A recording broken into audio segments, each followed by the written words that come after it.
Ok, para la discusión anterior, entonces habíamos quedado hablando sobre osificación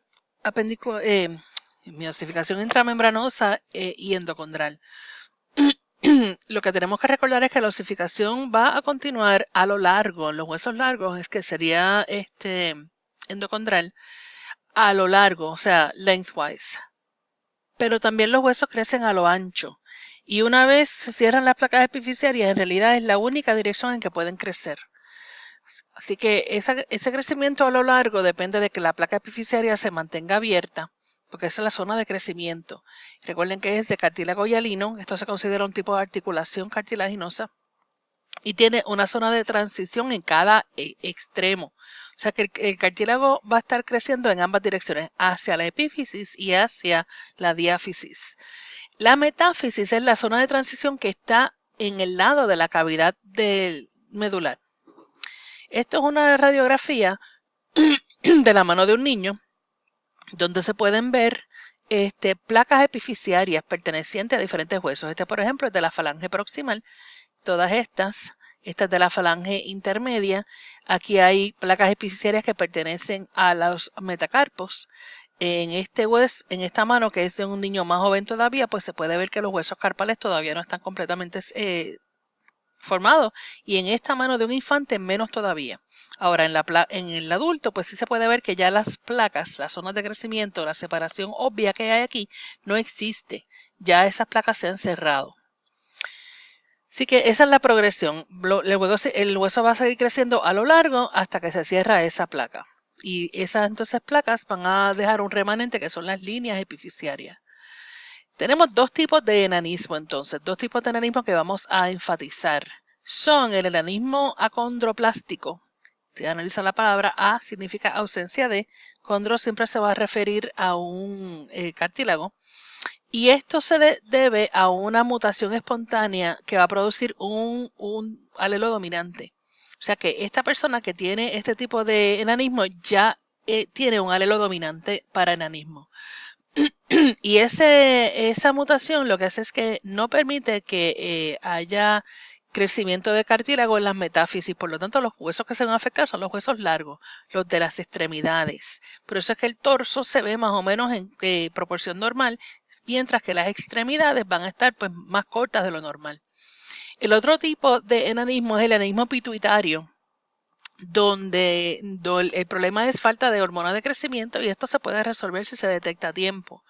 Si se le administra a la persona que tiene este tipo de enanismo hormona de crecimiento antes de que se cierren las placas epifisiarias, pues entonces puede restablecer y crecer en proporciones normales. Pero si no, pues entonces la persona va a tener todos sus huesos creciendo a una tasa más lenta, y va a verse proporcional. Los huesos de las extremidades versus los del torso no se ven así como que están desproporcionados. Tienen unas porciones normales con una estatura corta. Lo próximo que tenemos que hablar es de las rutas en la homeostasia de calcio. Aquí es importante que usted se acuerde que los niveles de calcio normales en la sangre es de 10 miligramos por decilitro. Y aquí estamos más bien redondeándolo porque es 9.4 miligramos por decilitro en la sangre.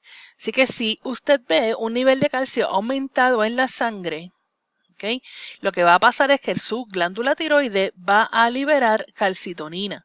La tiroide tiene otras hormonas que libera que tienen que ver con el metabolismo basal, el basal rate, la tasa metabólica, pero también tiene la hormona calcitonina que sale de las células paraforiculares. Y esta calcitonina lo que hace es que inhibe la actividad de los osteoclastos. Recuerde que los osteoclastos eran los que liberaban calcio del hueso. Si usted tiene mucho hueso en la sangre, pues no quiere liberar más. Así que vamos a inhibir a esa gente que está tirándole más calcio a la sangre. También inhibe o disminuye la reabsorción de calcio en los riñones. Normalmente el calcio se filtra y algo de ese calcio pues se pierde en la orina, pero mucho de él se reabsorbe hacia la sangre. Si usted ya tiene demasiado en la sangre, no va a querer seguir reabsorbiendo, por lo tanto eso va a disminuir. Estas cosas van a hacer que el nivel de calcio en la sangre disminuya y que usted regrese a ese nivel normal. Esto es un feedback negativo. Por otro lado, si el nivel de calcio está disminuyendo, Entonces, las que detectan que hay una disminución son las paratiroides, van a liberar hormona paratiroide y entonces esto estimula la actividad de los osteoclastos para que liberen calcio a la sangre, también a los riñones para que absorban más calcio, reabsorban más calcio de lo que se filtró. Y además, en el intestino delgado va a aumentar la absorción de calcio porque la síntesis de vitamina D es afectada. O sea que esto es un efecto indirecto. Así que estos son dos ciclos de feedback negativo. Este responde a un aumento en calcio, este responde a una disminución en calcio. Ustedes, yo espero que sepan cómo explicarlo y qué cosas ocurren bajo las dos condiciones. En la conferencia hablamos de los otros roles que tienen el calcio y el fosfato. El fosfato es un componente de algunas moléculas súper importantes en el cuerpo humano, DNA, RNA, ATP, fosfolípidos y buffers. El calcio se necesita para comunicación neuronal y contracción muscular. Por eso es que si a usted le falta calcio, esto va a tener un efecto inmediato. Aparte de eso, pues trabaje en la coagulación, es un factor necesario para la coagulación normal y la exocitosis. Y entonces lo que hace el organismo suyo es que considera que el esqueleto es un almacén. Usted lo almacena calcio ahí y va a salir de su esqueleto cuando sea necesario. De los 1100 gramos de calcio que hay en su cuerpo, 99% está en el esqueleto y tiene una reserva. Tiene una reserva de iones de calcio y además de una reserva de hidroxiapatita que es más estable. Pero claro, recuerde que ese calcio no es el calcio que está ahí desde que usted nació. Se intercambian los iones de calcio todos los años. Y aquí es que está la concentración normal. Ve que es de 9.2 a 10.4. Vamos a utilizar el 10 como un número más o menos en el medio y por eso se le hace la vida un poquito más fácil cuando tenga que acordarse del el número de la cantidad de calcio en la sangre normal. Cuando hay poca calcio en la sangre, eso se llama hipocalcemia. Siempre se va a referir a la sangre y puede tener una variedad de causas. Corrija esto, no es exceso, es deficiencia. Hipo es deficiencia. Así que se puede deber a una deficiencia de vitamina D, a diarrea, que usted haya perdido más calcio y no lo haya podido absorber, a tumores de la tiroide, porque al secretar calcitonina, pues entonces usted está perdiendo calcio, a paratiroides que no están actuando normalmente, a embarazo y lactancia, especialmente si usted no consume calcio, o que se le remuevan las paratiroides accidentalmente durante la cirugía. Todas estas cosas van a afectar el metabolismo de calcio de tal forma que le va a bajar hipocalcemia los niveles en la sangre. Entonces, como hemos visto, pues este homeostasis de calcio va a depender de cuánto usted consume, cuánto usted pierde, y lo pierde a través del sistema urinario y del sistema digestivo. Y entonces en el hueso, pues usted tiene un almacén que puede intercambiar. Y aquí están las tres hormonas, perdón, que regulan el mecanismo de calcio. El calcitriol, que en realidad es la vitamina D activada, la calcitonina y la hormona paratiroide. Usted debe saber que para sintetizar calcitriol, usted comienza con la estimulación por luz ultravioleta en la piel. Eso va a cambiar la molécula de hidrocolesterol, no tiene que saberse la molécula, y entonces la va a cambiar a vitamina D2, que pasa por el calcio, se modifica más aún, se modifica a calcidiol, pasa por los riñones, en los riñones se modifica, la última modificación ocurre en los riñones y eso ya entonces hace la molécula de calcitriol, que es la que es capaz de alterar estos parámetros de reabsorción de hueso, reducir la excreción de calcio y aumentar la absorción de calcio y fosfato. Aquí les habla entonces todos esos pasos que yo les describí ahora, pero con más detalle. ¿Okay? Así que el calcitriol, perdón, es necesario para depositar calcio. Usted necesita calcio y fosfato adecuadamente. Hay dos enfermedades, yo las mencioné, los huesos demasiado débiles en los niños, que se llama rickets en los niños y osteomalacia en el adulto, puede ocurrir cuando no hay suficiente vitamina D. Este diagrama es parecido al que le había enseñado anteriormente a este,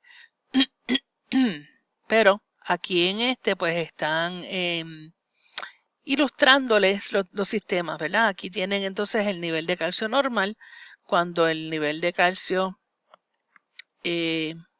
vamos a ver, aquí tiene, lo que pasa es que aquí tiene todas las interacciones que hay. Usted tiene un consumo de 1000 miligramos de calcio al día que absorbe por el tracto digestivo. Entonces, eso ahí actúa el calcitriol. Tenemos que considerar que hay una pérdida fecal y una pérdida urinaria de 650 y de 350, o sea que por eso es que hay que consumir los 1000. Y cuando baja demasiado, pues entonces usted va a alterar la filtración por los riñones, va a reabsorber más, y este es el efecto uno de los efectos de calcitriol. También el otro efecto de calcitriol es absorber el calcio por el sistema digestivo, mientras que la calcitonina pues va a tener un efecto aquí de depositar hueso y resorption de los osteoclastos actuado por el calcitriol y la PTH. Si este diagrama lo confunde, no se preocupe mucho por él después que usted se sepa los efectos de cada una de las hormonas por separado. Así que la calcitonina va a disminuir la concentración de calcio, inhibe los osteoclastos, estimula los osteoblastos, y estas dos cosas juntas pues van a hacer que el calcio en la sangre disminuya. Esta hormona es más importante en los niños porque la remodelación de hueso está ocurriendo más rápido en los niños. Y una deficiencia de calcitonina no va a causar grandes consecuencias en el adulto. Sí, es importante para reducir la pérdida de hueso en la mujer durante el embarazo y la lactancia. Por otro lado, la hormona paratiroide está secretada por esas glándulas de ese mismo nombre cuando hay niveles de calcio bajitos, o sea que su efecto va a ser aumentarlo. El PTH aumenta los niveles de calcio en la sangre, lo hace por 4 mecanismos. Se une a unos receptores en los osteoblastos, que promueven entonces la reabsorción de calcio en los riñones, se pierde menos en la orina.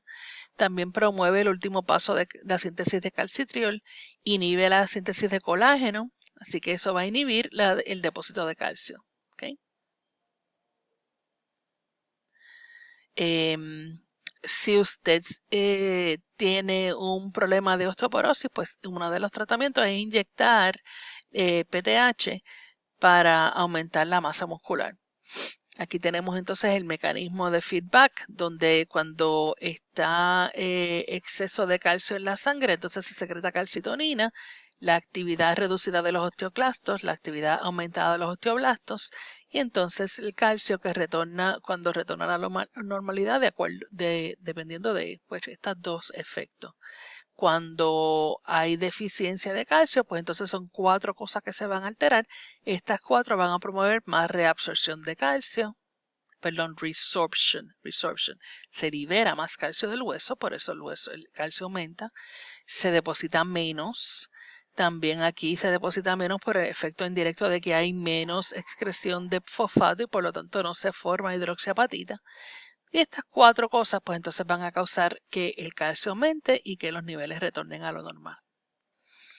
Otros factores que afectan el hueso incluyen una serie de hormonas adicionales que vamos a estar estudiando individualmente ya para el semestre que viene, pero incluyen la hormona de crecimiento, el estrógeno, la testosterona, y estas promueven osificación. Así que estimulan la multiplicación de las células osteogénicas, el depósito de matrix y por lo tanto, eventualmente que se cierren las placas epifisiarias. Y esto explica por qué las niñas crecen más rápido, porque el efecto del estrógeno pues, va a ser más temprano, casi siempre ahí la pubertad se alcanza primero en las niñas y por lo tanto pues hay crecimiento más rápido y también se cierran más rápido las placas epifisiarias. Los varones pues van a crecer más tiempo. Los esteroides anabólicos interfieren con estos procesos y lo que hacen es que inhiben la secreción natural de estas hormonas, por lo tanto van a causar el cierre prematuro de las placas epifisiarias y entonces el adulto se queda de una estatura pequeña. Desórdenes de hueso, pues mire, casi siempre se estudian junto con la ortopedia, que se originó como el tratamiento de los de huesos o deformidades esqueletales en los niños, pero ya se sabe que tiene pues una serie de subespecialidades, incluyendo estudios de prótesis, etcétera. Hablamos de las fracturas, el tipo de fractura. Hay unos videos que yo les presenté en la clase que hablaban sobre los tipos de fractura. Ustedes los deben clasificar de acuerdo a eso. Una fractura de estrés es la que está causada por un trauma al hueso, entonces pues se debe a caídas, a cosas que ocurren durante prácticas atléticas, combate militar, pero una fractura patológica se refiere a que el hueso ya estaba débil y por lo tanto un estrés que no debe haber causado una fractura pues lo va a causar. Entonces ya eso pues se debe verse a osteoporosis o a cáncer en el hueso. Las fracturas se van a clasificar de acuerdo a las características estructurales. Hoy no estoy ni hablando bien. Así que de la dirección de la línea de fractura, si la piel se abre o no y cuántos pedacitos va a haber. Usted tiene una fractura non-displaced, donde los huesos se quedan en su lugar, una fractura desplazada, donde se ve que se han movido de sitio, una fractura conminute, donde hay varios pedacitos, y una fractura green stick, donde el hueso simplemente se dobla pero no se parte. Aquí hay otra serie de fracturas, por ejemplo, esta es una fractura no desplazada del escafoide, esto es una fractura no desplazada en la fíbula, esto es una fractura conminuted, esto es una fractura green stick. En las etapas de fractura, perdón, de reparación de fractura, pues entonces existen unas descripciones larguísimas de lo que ocurre, ¿verdad? Pero básicamente primero usted va a formar un hematoma porque los vasos sanguíneos que estaban dentro de ese hueso se han roto. Y se estimulan entonces los condrocitos que están asociados con el área, no mentira, las células osteogénicas forman un callo blando. Eso es lo que está ocurriendo. Las células osteogénicas forman un callo blando. Entonces ese callo blanco eventualmente se va a osificar y se convierte en un callo duro. Y ese callo duro pues va a ser físicamente visible por cierto tiempo después de la fractura, pero va a seguirse remodelando por la acción de los osteoclastos y los osteoblastos, hasta que por fin, eventualmente, años después posiblemente, no sea detectable la fractura. Estas son otras técnicas de tratar fracturas. Hay algunas que hay que reducir. Reducir es aproximar los huesos que estaban rotos. Así que si no hay que intervenir abriendo, si el hueso se desplazó adentro y no ha abierto la piel, pues entonces es una fractura, perdón, una reducción cerrada. Y si es abierta, pues ya envuelve cirugía y muchas veces poner pins, tornillos, placas. Normalmente se trata de inmovilizar por un tiempo el hueso en cuestión. Poniendo un yeso, y a veces se necesita tracción donde se alinean estos fragmentos yendo en contra de ciertas fuerzas musculares que están siendo aplicadas por el mismo cuerpo suyo. También, pero esto se trata de evitar por mucho tiempo porque tiende a causar otros problemas, especialmente en personas mayores, puede haber coágulos, etcétera. También se puede tratar de estimular la reparación de hueso mediante estimulación eléctrica. Esto va a suprimir los efectos de la hormona paratiroide. Aquí tiene una reparación que tuvo que llevarse a cabo con una realineando el hueso durante cirugía, o sea, una reducción abierta. Otros desórdenes de hueso incluyen osteoporosis. Debe leer sobre osteoporosis y los tratamientos. Y también había un video que les había puesto sobre osteoporosis, aquí hay uno de ellos. Otra explicación de por qué es necesaria la luz solar para la síntesis de vitamina D. Dónde es que se va a ir perdiendo la masa de hueso. Fíjense que en la mujer abruptamente entre los 50 y los 60 y que se va reduciendo, pero empieza desde los 40. En el hombre hay pérdida de hueso, pero no es tan abrupta. Así que ya cumplí con lo prometido. Aquí tienen la segunda parte del tejido óseo para el examen que tienen la semana que viene.